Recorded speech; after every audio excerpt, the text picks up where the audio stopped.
Assalamualaikum warahmatullahi wabarakatuh. Alhamdulillahi rabbil alamin. Wassalatu wassalamu ala asrafil anbiya'i wal mursalin wa ala alihi wa sahbihi ajma'in. Ashhadu an la ilaha illallah wahdahu la syarikalah wa ashhadu anna sayyidina Muhammadan abduhu wa rasuluh la nabiyya ba'da amma ba'du. Ma'asyiral muslimin yang sama-sama saya muliakan. Pertama-tama marilah kita bersyukur kehadirat Allah Subhanahu wa taala yang mana pada kesempatan saat ini Allah masih melimpahkan rahmat dan hidayahnya kepada kita. Bahkan di tengah wabah yang selalu menghantui kita saat ini, Allah Subhanahu wa taala masih menyelamatkan kita sehingga kita masih bisa beraktivitas dalam keseharian. Selanjutnya marilah kita kirimkan selawat kepada Rasulullah Nabiullah Muhammad sallallahu alaihi wasallam. Semoga selawat yang selalu kita bacakan hendaknya di akhirat kelak berbalas berupa syafaat dari Rasulullah sallallahu alaihi wasallam. Baiklah bapak-bapak, saudara-saudara kaum muslimin yang kami hormati. Pada kesempatan hari ini kami akan mencoba membahas tentang bagaimana perjuangan bangsa Indonesia dan bagaimana hubungannya dengan Islam. Pada dasarnya kaum muslimin yang dirahmati Allah, kita menginginkan kebebasan. Kita ingin hidup bebas dari setiap penjajahan.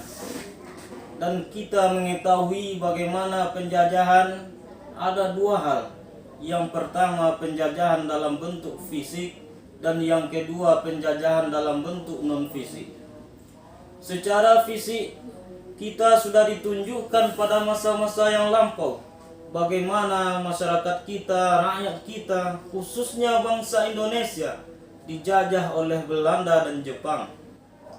Kita bisa membayangkan 3 abad lamanya, bahkan lebih dari 3 abad kita sudah dijajah oleh Jepang dan Belanda. Kita sudah mendengar dari kisah, kita mendengar dari sejarah, bahkan kita baca dan kita mengetahui bagaimana kebiadaban dari para penjajah tersebut. Bahkan harta, kemudian kekayaan alam kita dirampas tiada batas. Dan rakyat kita dianiaya tanpa rasa perih kemanusiaan. Sudah bisa kita bayangkan bagaimana mereka menjajah kita secara fisik. Oleh sebab itu, bapak-bapak saudara kaum muslimin yang dirahmati Allah, sudah seharusnya kita mensyukuri setiap apa yang kita dapatkan hari ini. Semuanya berkat perjuangan daripada pahlawan-pahlawan kita yang telah gugur. Kita masih ingat sejarahnya. Ketika masyarakat kita dijajah, maka saat itu timbul kesamaan niat dalam tokoh-tokoh kita di Indonesia. Mereka serentak, baik itu kiai, santri, pemuda, serta rakyat secara serentak ingin terbebas dari belenggu penjajahan ini. Bahkan dengan seadanya alat untuk mereka melaksanakan sebuah pembebasan dari penjajahan ini, yaitu berupa bambu runcing, pedang, tombak dan segala macamnya.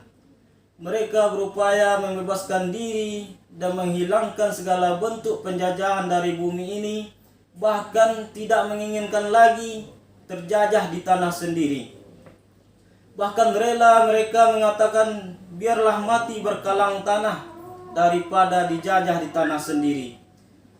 Hari demi hari, perjuangan demi perjuangan, maka sampailah dalam suatu saat mereka berjuang dan akhirnya terbebas dari penjajahan.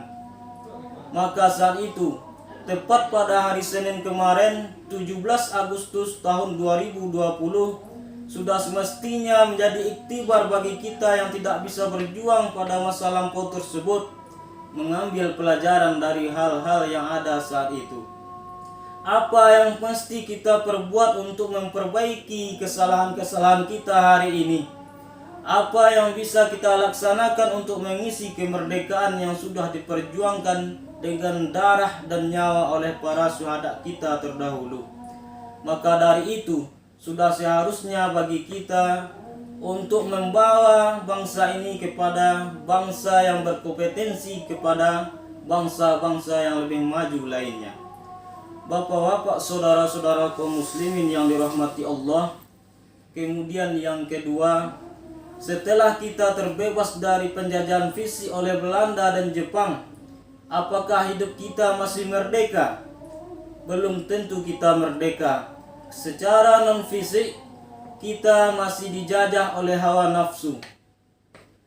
Bahkan di dalam sebuah hadis Rasulullah Shallallahu Alaihi Wasallam mengingatkan, raja'tum, bahwasanya Rasulullah mengingatkan ketika perang Badar usai, Rasul mengatakan, raja'tum minal jihadis shagir ila jihadil akbar.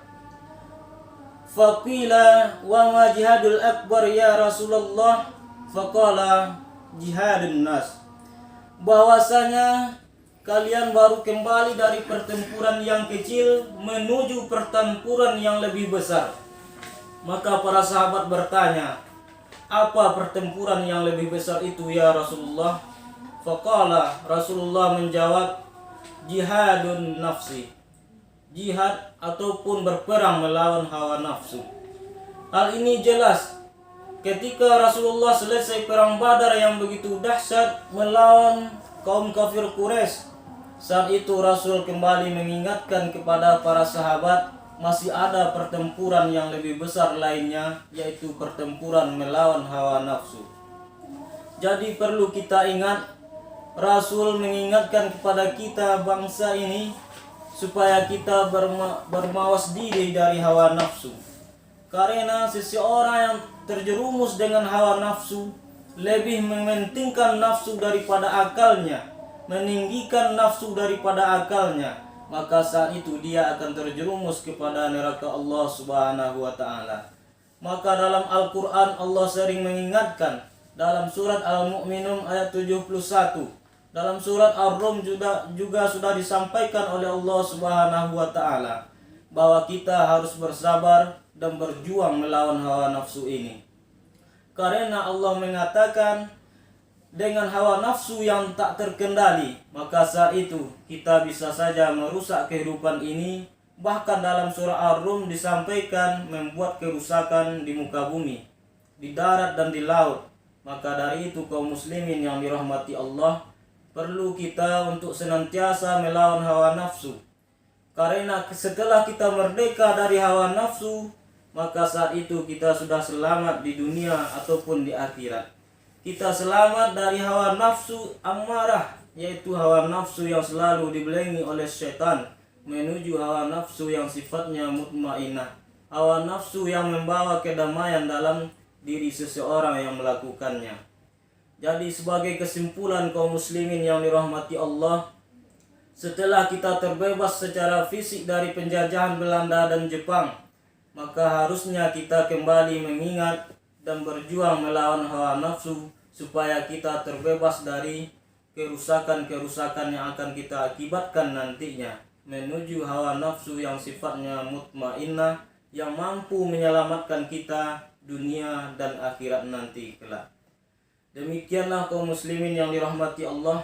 Wabillahi taufiq wal hidayah. Assalamualaikum warahmatullahi wabarakatuh.